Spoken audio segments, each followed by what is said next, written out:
It's Loathsome Things, a horror movie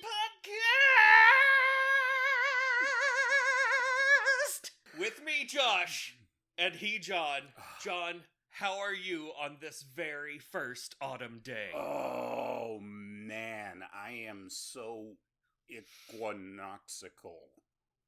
Yeah. Oh, yeah, is that the one, right? Yeah, autumn equinox. Yeah. Yeah. Day and night, same length. Probably not exactly. Probably kind of close. Yeah. And yourself? Yeah, that's good. How are you doing?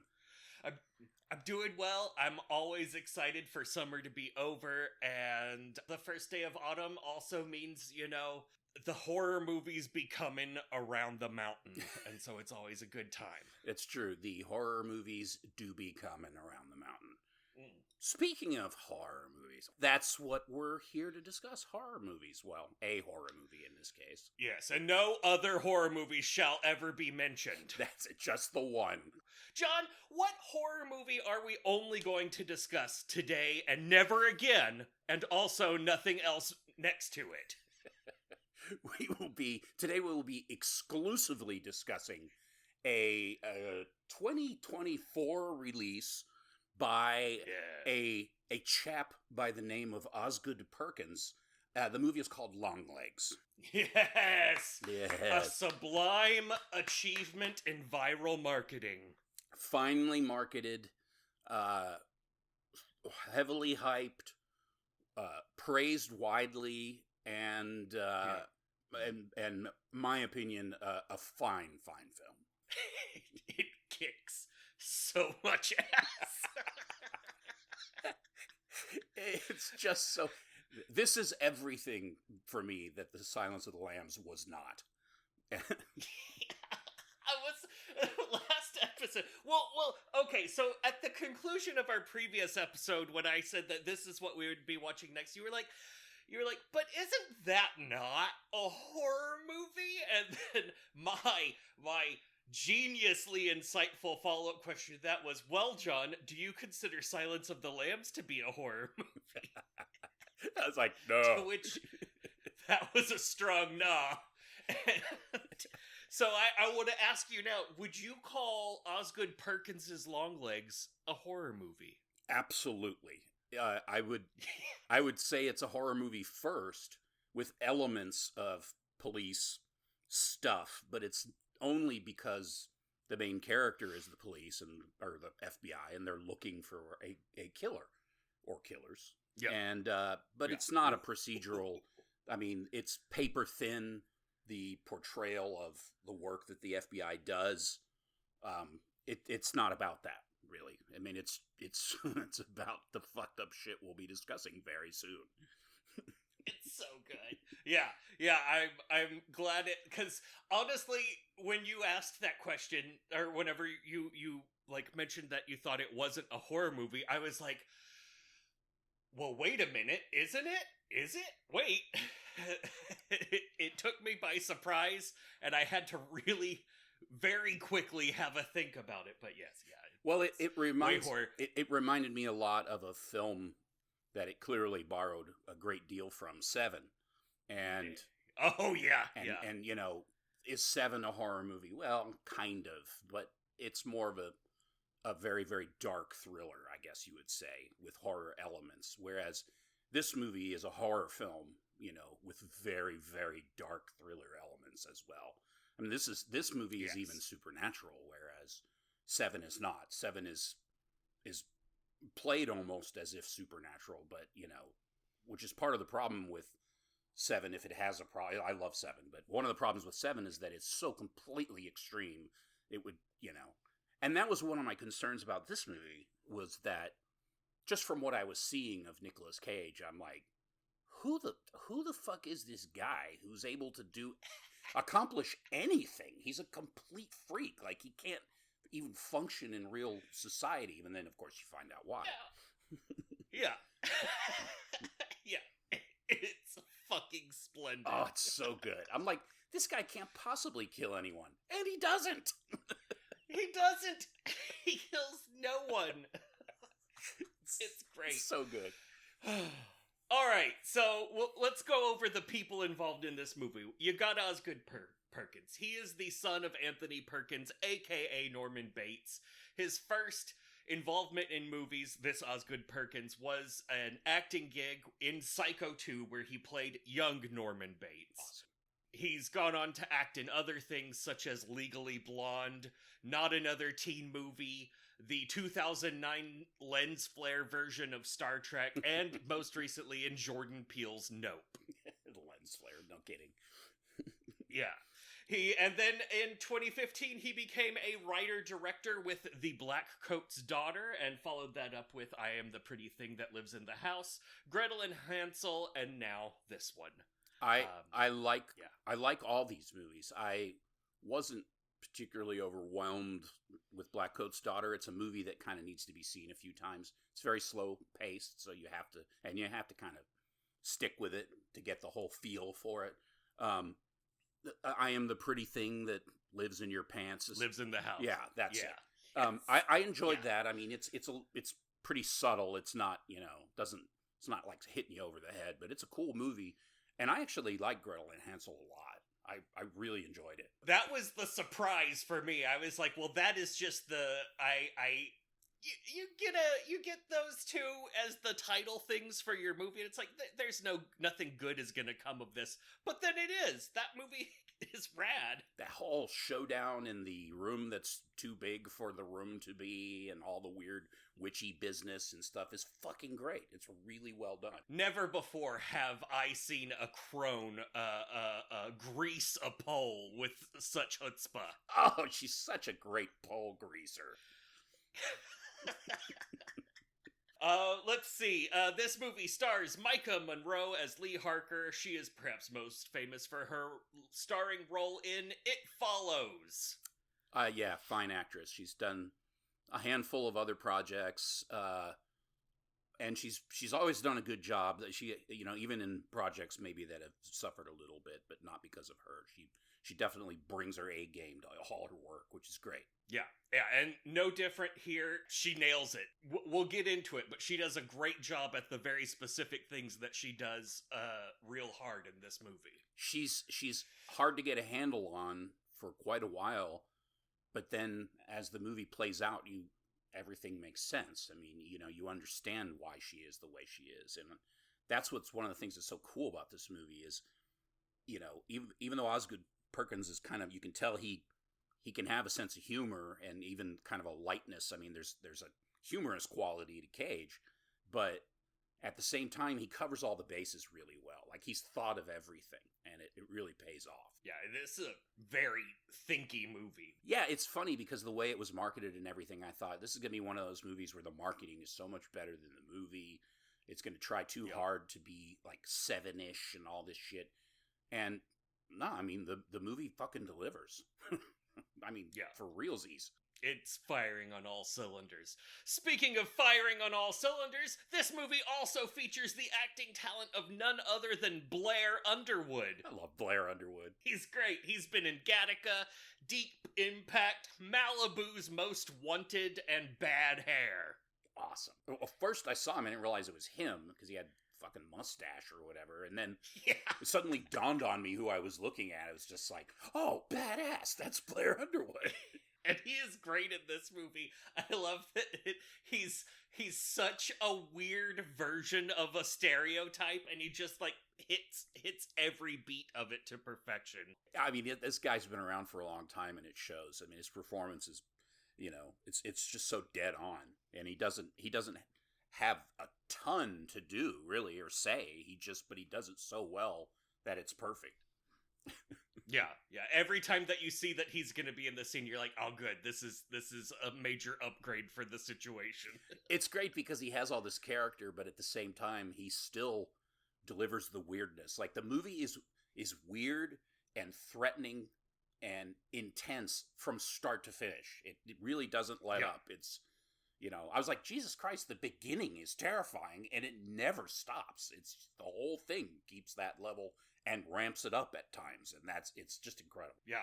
We've also got Alicia Witt as Harker's mom. Alicia was in David Lynch's 1984 Dune. She was in an episode of the original run of Twin Peaks, as well as 2 episodes of the new Twin Peaks, and also she was in 2 episodes of The Walking Dead. I was really happy to see her because she's had a tough run. I mean, I forget what it was exactly she went through, but she went through some really fucked up shit with her family, like her parents. Oh. And it really, she had, I forget what all the deal was that she went through, but it was rough. And the fact that she's even around, like, you know, still working is incredible. So, and I always liked her anyway, so it was great to see her back. And she's fantastic in this movie. Wow, I had no idea about any of that. Maybe she like harnessed some of that energy into this role as the weird hoardy mom person. Yeah. Like, oh, that made me so uncomfortable when she's sitting there talking to her mom and there's all that shit behind her, and I'm just like, this looks like someone's actual house, and they just walked in and filmed. It really made me uncomfortable. Like, who the fuck is this lady? And this is her mom? Yeah. I love, she goes into the kitchen to make her mom something to eat, and the kitchen, every surface is just covered in every imaginable kitchen appliance that one could have purchased from the television in 1994. It's just brilliant. I fucking love that detail. It's so creepy. That whole property is creepy. It's like this giant farmhouse that on which no farming whatsoever takes place. It's amazing. Yeah, the desolation is top notch in this shit. Oh, man, so good. And we have Kiernan Shipka. She makes a brief appearance in here as Longlegs' only surviving victim. She's been in 25 episodes of The Legend of Korra. She was the star of Chilling Adventures of Sabrina, and she was in Perkins' own The Blackcoat's Daughter. She's fantastic, too. I mean, her performance is... it's special. Man, it made me so uncomfortable that I didn't like it, and it took me until, like, this morning to realize that was the point. Yeah. Because, like, even up to last night, I watched it last night, and I was like, man, all of these performances are great except that one. I hate that one. And then this morning I was like, oh yeah, I'm not supposed to like that performance. It's supposed to creep me out in a different way, and it totally does. It's so fucking icky. She comes out of the trauma that she experienced, but the only reason she comes out of it is because of what we'll discuss. So it's really not even her that we're seeing, you know? That's what's so fucking great about it. Oh, man. And that's all of the actors of note in this movie. Yeah. None other that I can think of. Can you think of any others, John? No, I don't. I didn't recognize anybody else in this movie.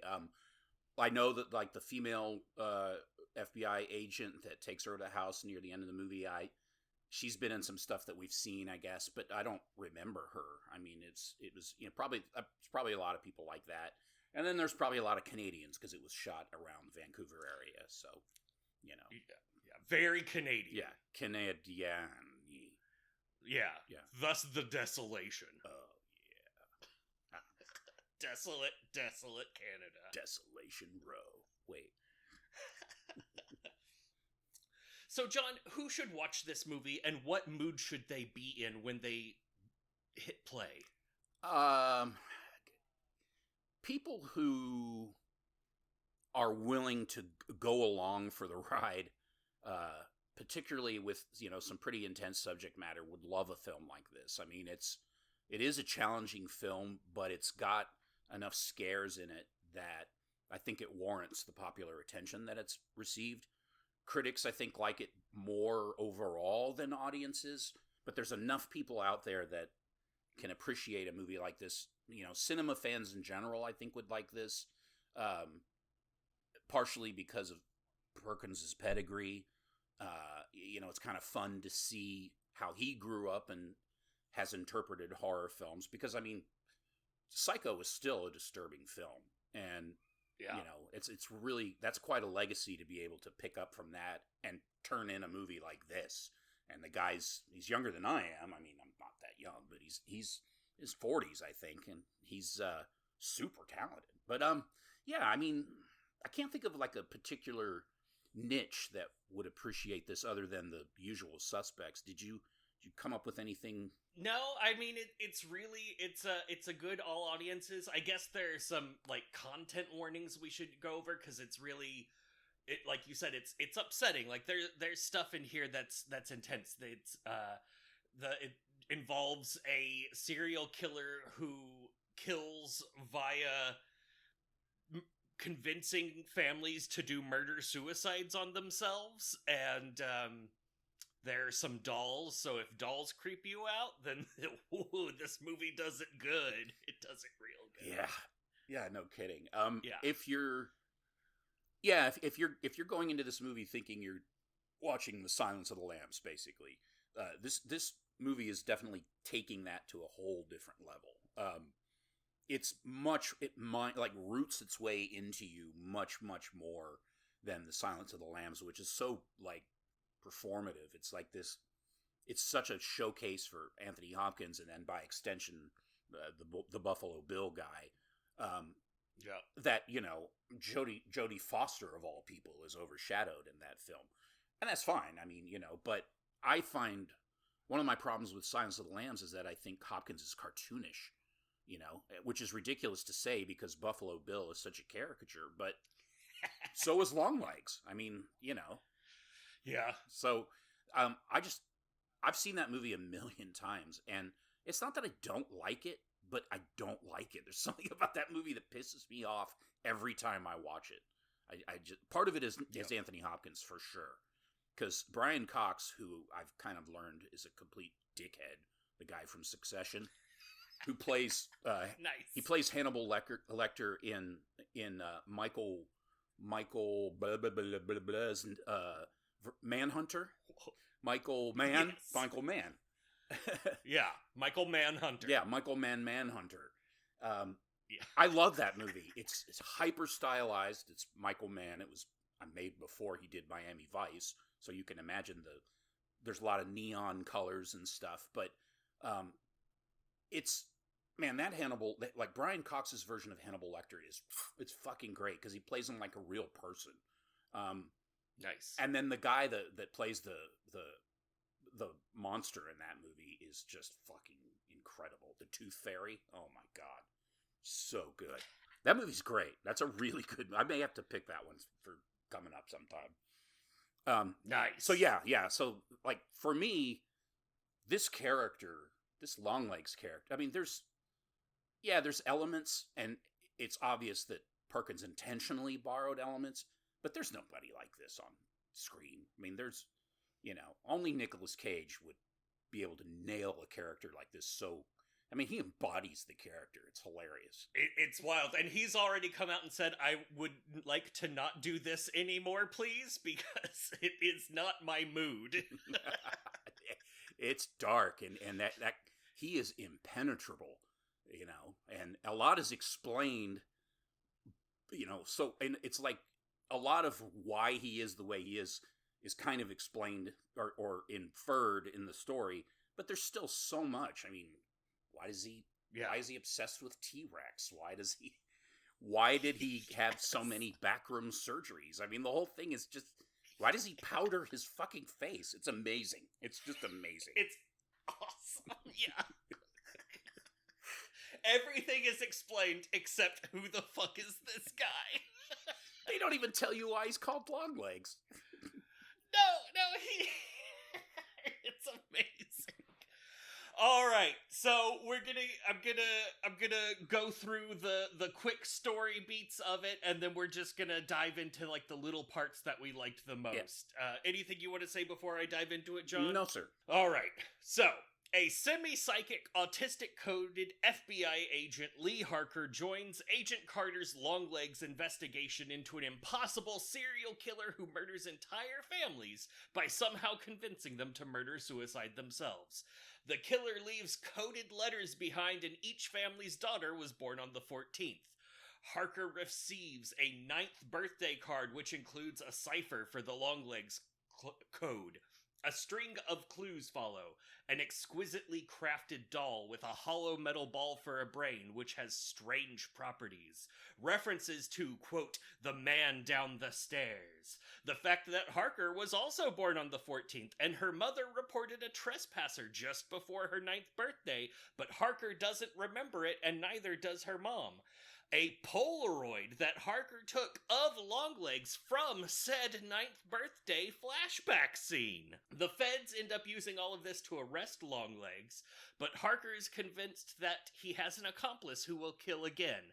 She interrogates Longlegs. She asks him who the man downstairs is. He tells her to ask her mommy. Then he hails Satan and slams his head into the table over and over again to death. Another agent drives her to bring her mom in for questioning, but her mom, dressed as a nun, kills the other agent with a shotgun, then uses it to shoot a Harker child, like a 9-year-old Harker doll, in the head, which releases a smoke of something from the ball, the hollow steel ball brain, and then a similar smoke of some kind escapes out of Harker's own head, which causes her to faint. We're then treated to her mother's story about being Longlegs' nun-shaped doll distribution agent, and how he had this satanic doll craft thing going on of some kind, which got smoke inside the balls. Harker wakes in Longlegs' workshop, which is revealed to be in the basement of the home that she grew up in. Longlegs then dead Longlegs calls on the phone to tell her that she'll be late to Agent Carter's daughter's birthday party. Today's the 14th. She finds her mom at the Carter residence, where the daughter is staring lovingly at the doll version of herself. Her mother reveals this was all one big guilt trip of her doing all of this for Harker, so Harker could live and grow up and be a person. And her mom then hails Satan. Carter kills his wife in the kitchen. Harker kills Carter to prevent him from killing his daughter. Then the mom pulls out the greatest knife in the world to kill Carter's daughter, to make sure that everything goes according to plan. So then Harker has to shoot her own mother's brains out, and then turns the gun on the doll to blow up the doll's steel ball brain. But just then, her gun is out of bullets. Switch to the interrogation room, and there is Longlegs, hailing Satan and making a kissy face at us, the audience. Movie over. Incredible. It's amazing. Do you think at the end there, when her gun misfires, and, you know, they play the super intense music, and she's heavily breathing and looking at the doll and pointing at the gun, and then, you know, she lowers her arm, I believe, and she kind of calms down right before the camera goes away and almost smiles, and then they cut to Longlegs. I was like, yeah, is she now, has the devil come full circle? Now he's got her. She's the next one. Because Longlegs says at one point that this has been going on for a long time, like long before his time. You know, that he was just the current iteration of it, apparently. That's fucked up. Yeah, I don't know. Because she even says, like, to the little girl that, here, we're gonna go, it's gonna be fine, but it's like, but is it? Yeah. I don't think it's gonna be okay. No, she didn't make any deals. And, you know, like, yeah, shooting the devil ball wouldn't have probably done anything anyway, but it's not like that's her story is over. There's no way she went on, and that kid went on to lead wonderful lives. No, definitely not. Well, okay, so there's all kinds of details that obviously I didn't explain there, but, like, so one of them is that the surviving, the one girl that survived the whole thing that was in the insane asylum, that was her doll that they found up in the attic of the house. And there's this, they don't show it happening, but they talked about how they cut into that ball and that there was nothing inside. But then also they talked about how later that girl also jumped off the roof of the insane asylum and plummeted to her own death. So I don't think those two instances were disconnected. Well, yeah, and he pays her a visit the day before she jumps, and signs in as Lee Harker, which I thought was amazing. Yes. And yeah, that's why I was saying, when we started that, this girl's been in a coma for 20 years or whatever. She comes out of it after she's paid a visit by Longlegs, but she's not herself, clearly. I mean, she wasn't evil when she went into it, and the way she talks, it's like, is that the way she talked when she was a little girl? Because it's fucking creepy. She calls Harker a dirtsy, flirtsy angel or something like that. Yeah, which is, Longlegs keeps referring to her as an angel too. So, I mean, it's obvious that she's possessed at that point. That's the only reason she's awake. And then she's done her part, so she jumps off the roof. So there you go. I mean, that's what happens to a survivor. They're in a coma for almost their entire life, come out of it long enough to be possessed by Satan, and jump off a roof. Oh, amazing. One thing I didn't understand was the part where he says, I mean, there were a few things, but there's this one part that stuck out to me, and he says to her when she's interviewing Longlegs in the jail, the prison or whatever, he says, oh God, what does he say? Something about her 20th. Oh, he says something to her about her 20th birthday. That, like, isn't that, amazing that you became an FBI agent on your 20th birthday? Like, what is the relevance of that? I didn't. So he was talking about how they had such a great laugh whenever she decided. When she decided to become a cop, he was like, I remember the day you decided to go into law enforcement. It was your 20th birthday, and we laughed. And it's the significance of that is she hasn't figured out that he lives in her basement yet.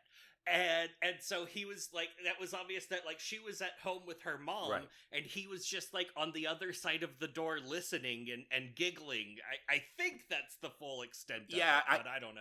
I guess what threw me was I thought 20 had some sort of relevance, but I don't think it did. Ooh.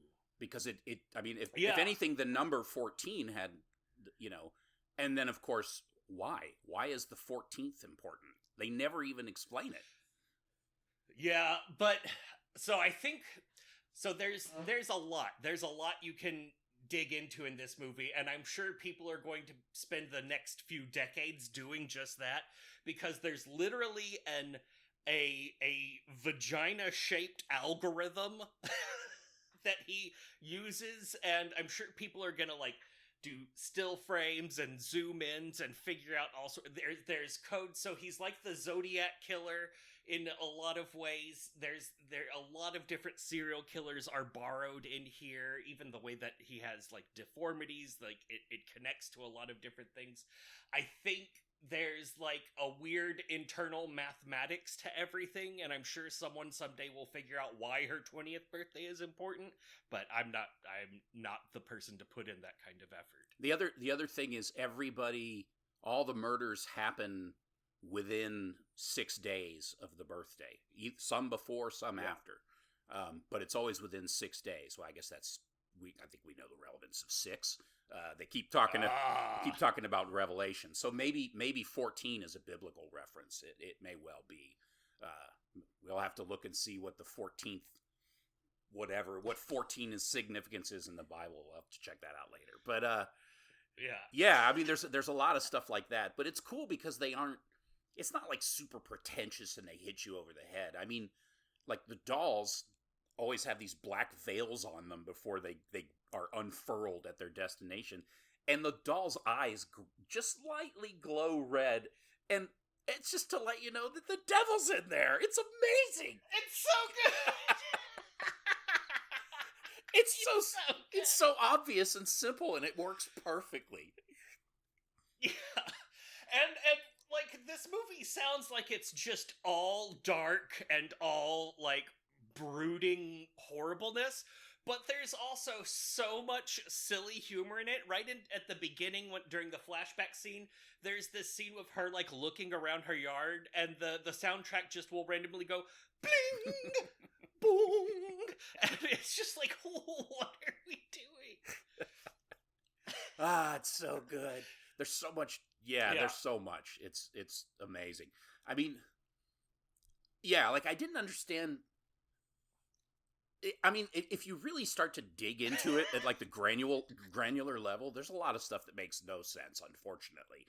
But the way that the story is told and the way that it works as a film or a piece of art or whatever, it doesn't really matter, you know. And that's what's so cool about this movie is that this is a movie that's an example of, you know, like not having to give you every little thing and leave a lot of questions, not intentionally, you know, just but because there's no point in filling everything in. That makes it more interesting sometimes.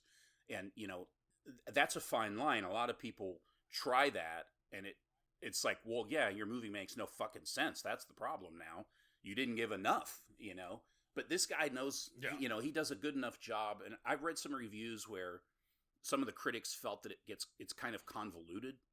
And I mean, I guess if you really need the story to be super cut and dry, but for me, the way that it all comes together and flows together really makes sense. I mean, like the first time I watched it, you know, I was like, what is the deal with this? Like, how did she even get through the FBI Academy? It didn't make any sense. Yeah. But then it's almost like you're watching a fable in a way. I mean, you know, like it's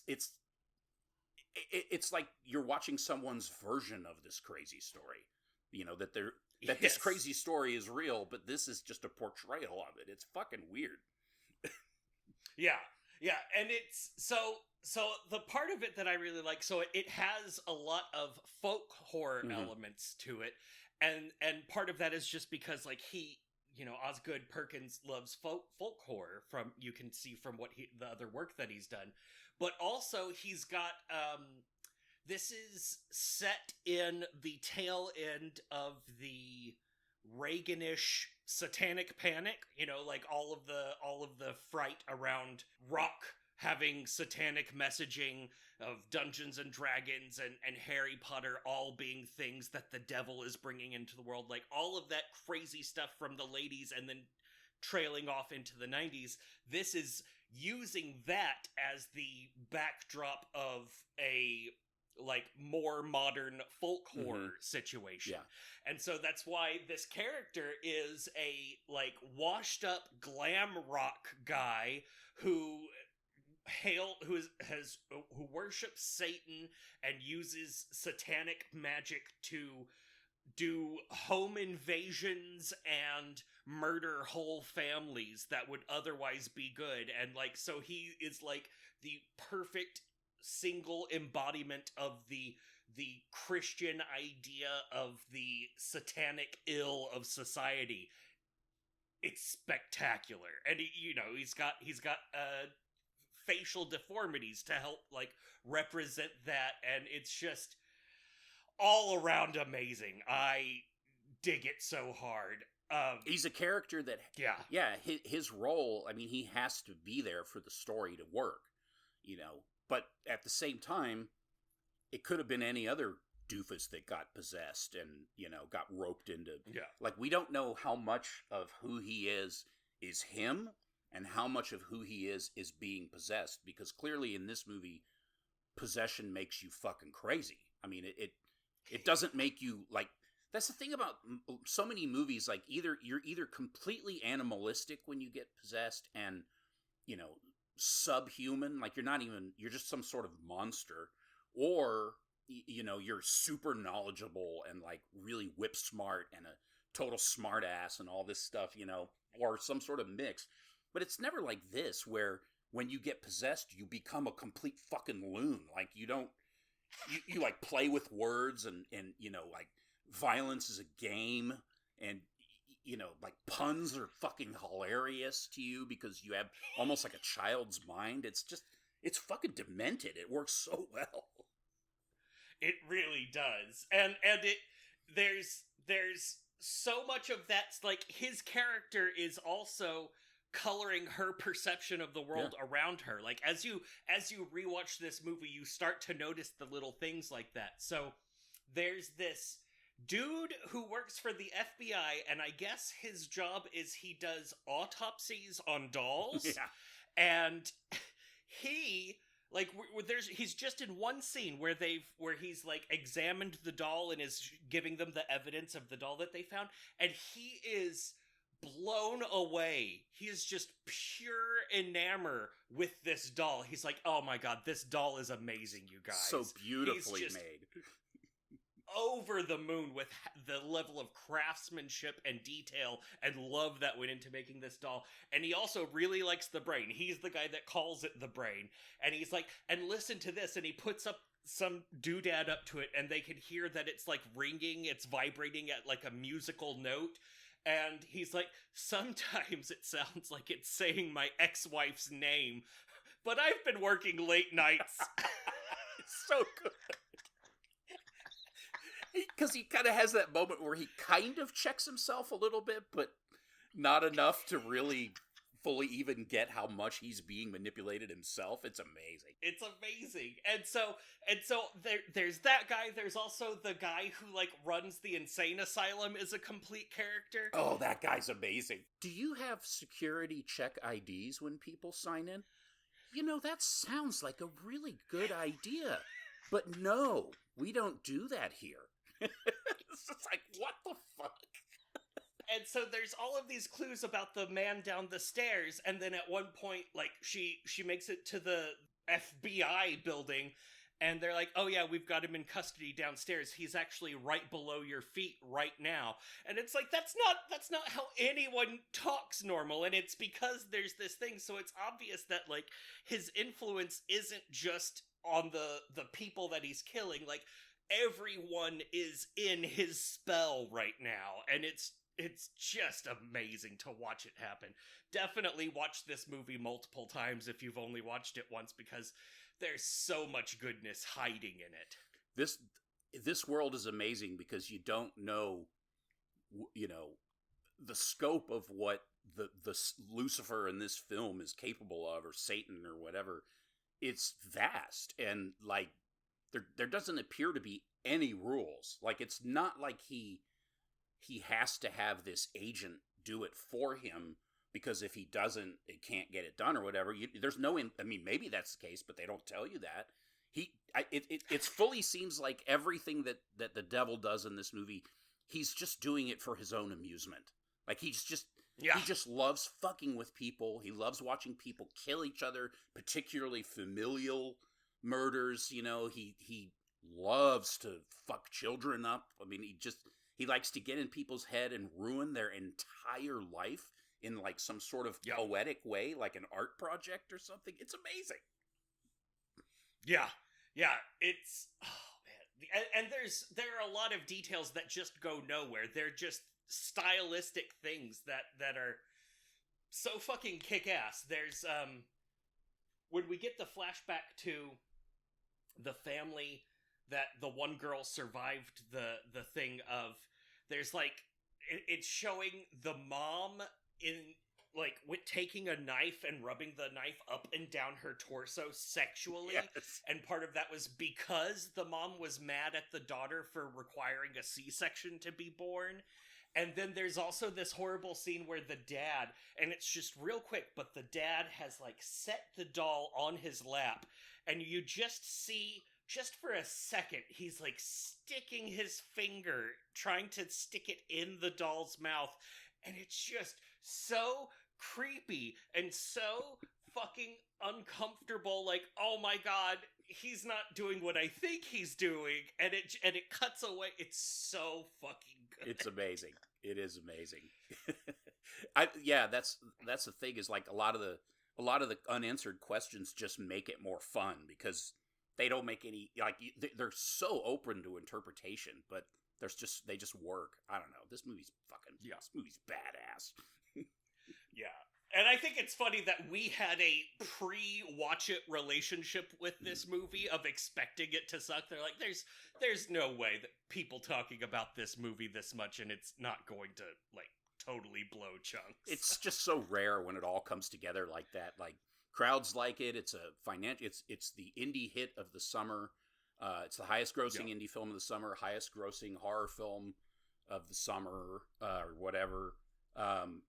It basically put Neon like front and center as like the new A24, basically just catapulted them right to the top. Whereas like A24 pretty much just completely superseded fucking Blumhouse, which can huff both of my nards. And they still do some okay stuff, but A24 blew them out of the water. And now Neon has suddenly just stepped it up. I mean, they put out a lot of good stuff, but this is probably their biggest release as far as horror in the specific, particularly in the U.S. ever. I mean, and I think his next project is with them as well, if I remember correctly. So nice, yeah. But wow, yeah, all good, all amazing. Fuck yes, Longlegs, long live the Longlegs. Yeah, this is definitely the problem. I mean, I say that definitely. I don't know what else is coming, but so far, absolutely horror film of the year for me. So, oh yeah. Nothing else comes close that I can remember. It was funny because I started it. I started it at work, and I watched a little bit because I was like about to leave, and it was dead. So I was watching a little bit, and I was just like, okay, I need to see this. I need to get this on at home. So I got it at home. And I started to watch it, and then I was, like about 20 minutes in, I'm like, okay, this is really, I got to really focus. This is awesome. So I started it again, and, and then it was like, as soon as it was done, it was really late. So I was like, I got to go to bed, but I really want to watch it again. Yeah. The first time I watched it, I was not paying attention. I was just like doing other stuff and looking over at it. And I was like, uh-oh. I'm gonna have to really dig in on this shit because it's fucking rad. I was so happy when he hailed Satan and killed himself. I was like, oh man, that's so good. There's so many reasons why this movie should be terrible. I mean, hail Satan? That's just so stupid, but it's perfect in this film. I mean, the whole code thing, it's so painfully obvious where it came from. So many other elements that are just so painfully obvious. The whole fucking premise in an overarching way is Silence of the Lambs, but it doesn't matter because he fucking nails it. Yeah, it all works together. It's one big cohesive pile of glory, and I love it. Just the whole idea that this person spent her entire life with a psychopathic, possessed, demonic serial killer living in her basement, and because of the devil, she had no idea. Not a clue. No memory. Yeah, like, just didn't remember it at all. That's fucked up. Yeah.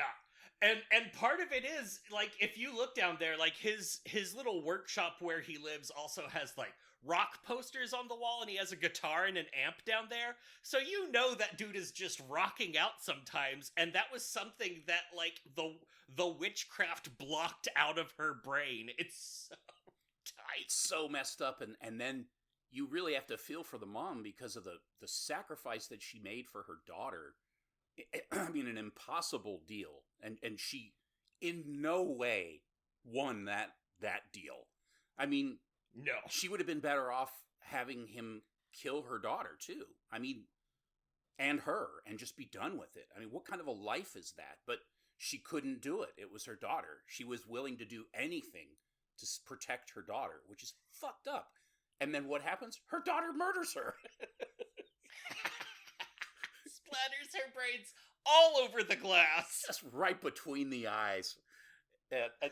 Perkins said in a bunch of interviews that I read, he's just like, and then this poor woman has to do the worst thing that she's ever had to do in her life. She has no choice. Yeah. She has to, like, this whole thing is so fucked up and twisted, and that's the devil, Yeah. But you talked about the algorithm. Are you talking about the sigil that she sees from the 9 circles of hell, and then she's matching it up on the map with the locations of the murders? She devises, if she figures out his algorithm that figures out like which day before or after the birthday he'll kill on, and it's an upside down triangle with the little up the middle, and so that is like the most classic like sign for vagina, right, or mother.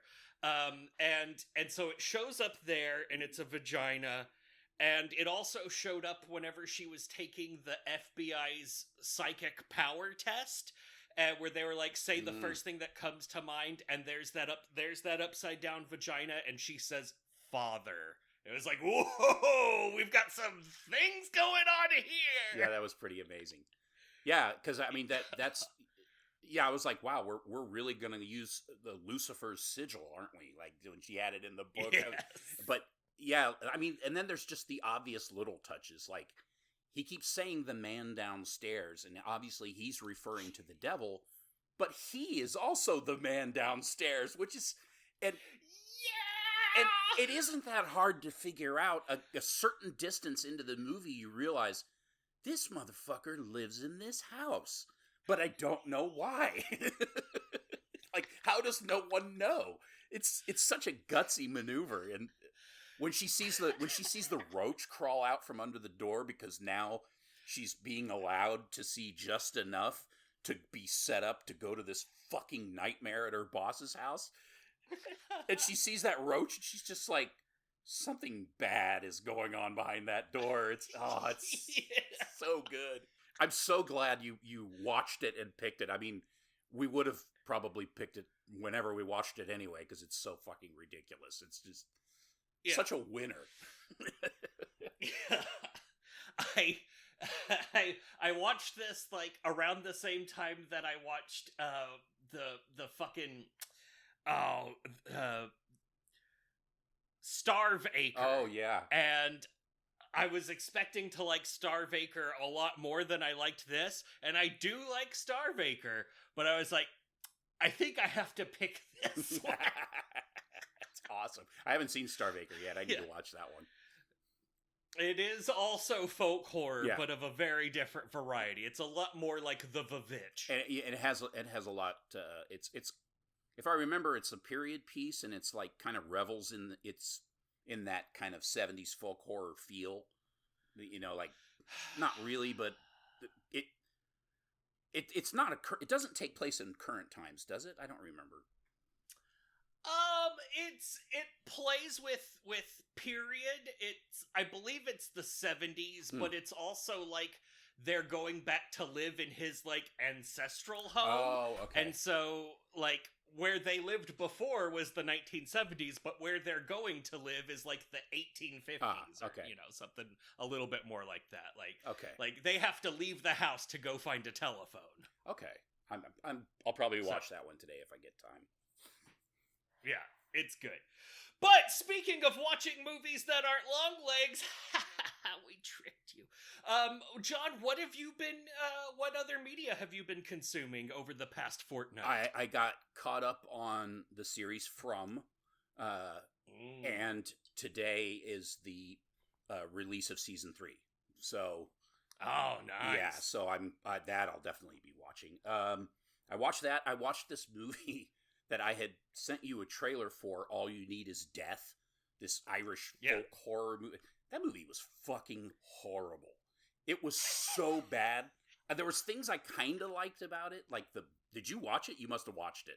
That fucking Russian guy. I watched it. It's so bad. Like but it's almost intentionally bad. Like, but it's bad. That movie sucks. I mean, you don't try to be a good movie if one of the scenes is a dude dropping trow and just showing you where his dick got cut off. Like, look at where my penis was. It definitely had its moments that were so ridiculous they just had to be seen. But overall, that movie was a piece of shit. I hated that movie. Oh man. And I was expecting it to be tongue-in-cheek because it's called All You Need Is Death, and I was like, well, if it's playing with the title of a Beatles song that hard, it has to be, like, at least somewhat silly, but then it wasn't really silly. But it was just weird. And it's funny because there's a small part of me tucked away in Longlegs land or something that loved that movie in its own, in some weird way, because it's so catastrophically, so cataclysmically terrible. Yes.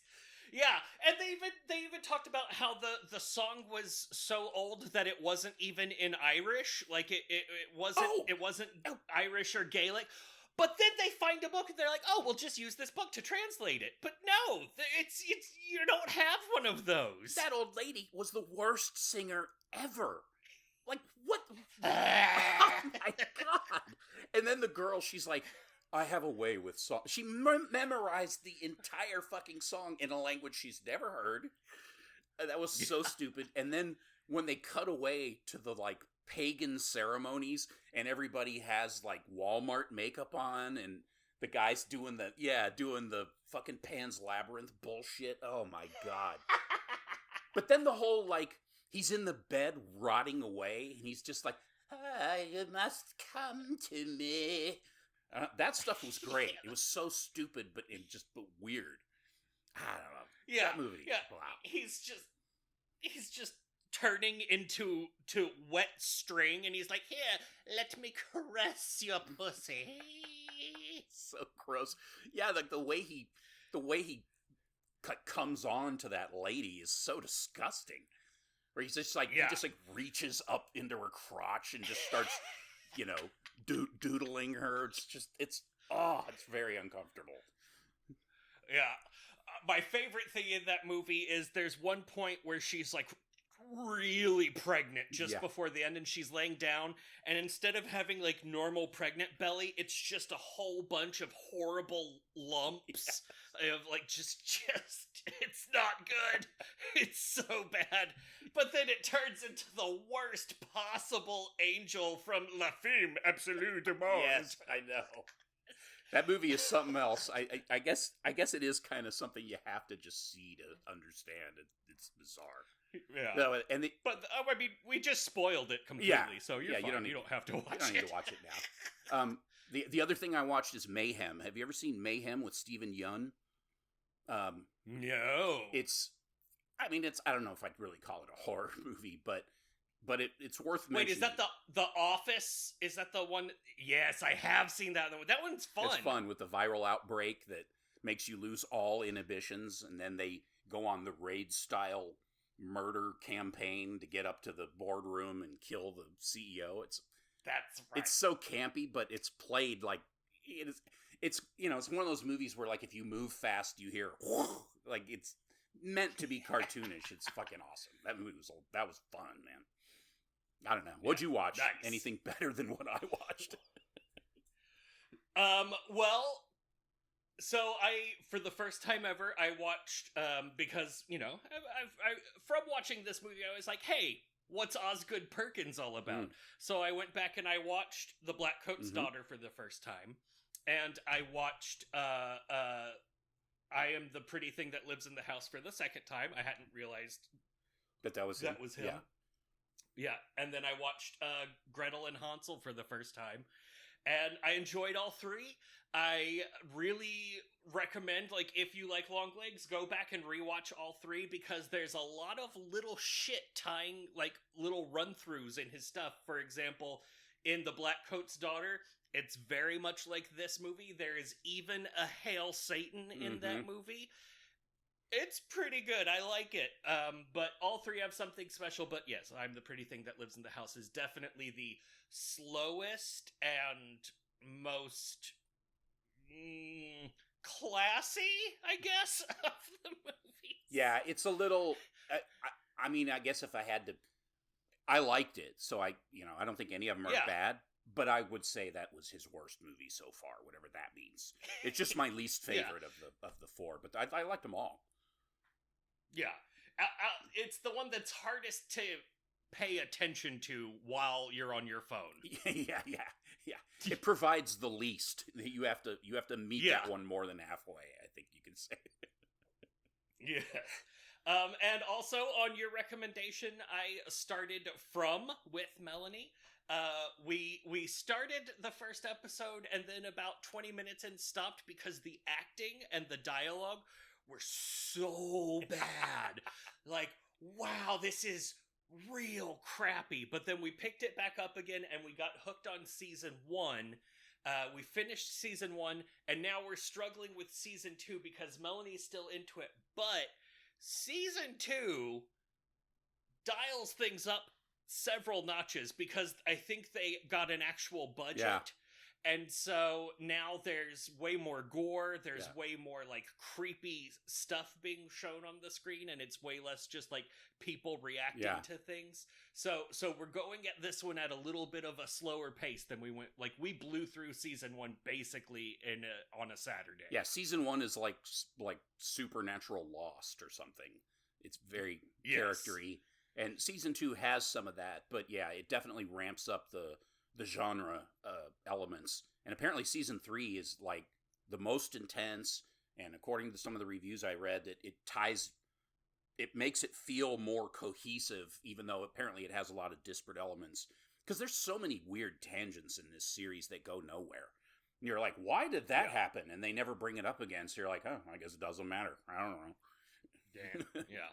Yeah, it's it's made by the same people who made Lost, like the producers or whatever, and it definitely gives that vibe, but it's not as shitty as Lost was. Or I guess there's more for me to sink my teeth into than in Lost, because Lost was just like, what is it, an island? Yeah. If only it was that. It was just a couple Jewish guys who, the only 2 survivors of a plane crash. Hey, what is this, an island? What is that, the smoke monster?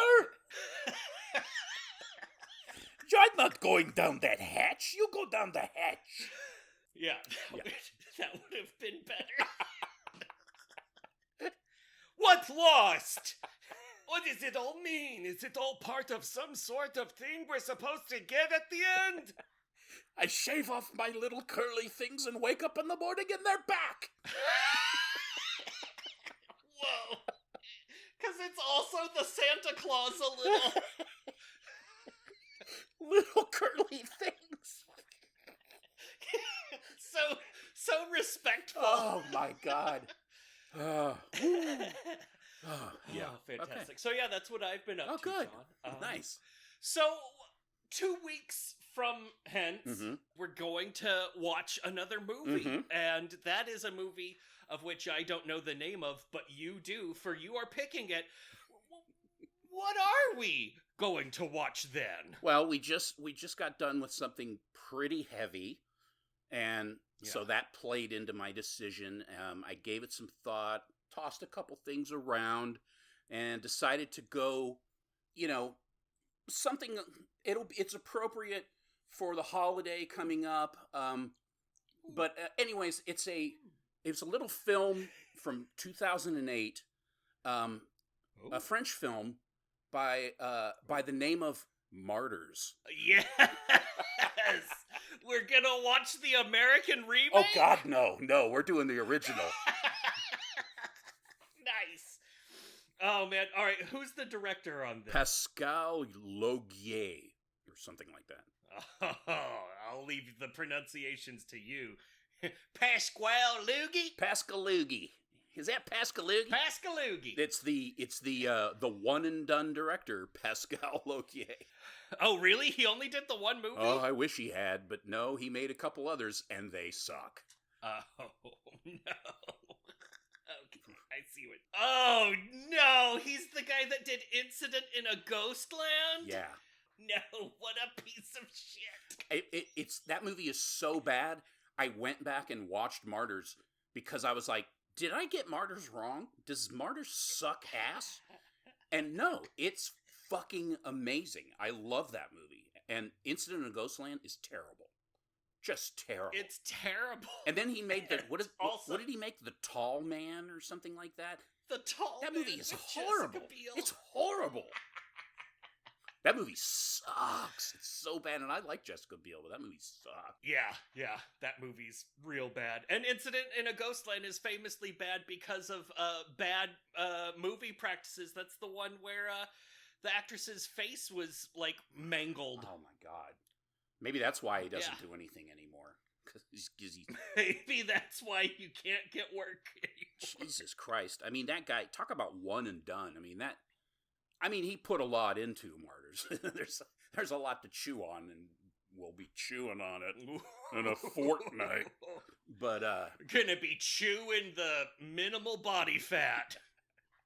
We're gonna be chewing on the 2 movies in one. What is Martyrs?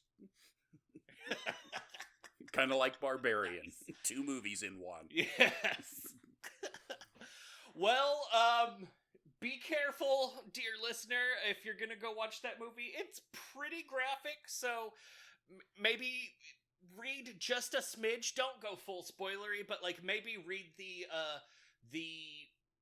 gore and violence warnings on IMDb or something about it before you tune in. If your name is Ramon and maybe this one's not for you, you know? Yeah, I don't think so. This movie is considered extreme, which it is. In my opinion. Yeah. And some sort of new extreme. Yes, that's right. And it's extremely gory. It's very shocking. It's not for everybody, for sure. It's definitely not for everybody. Ramon.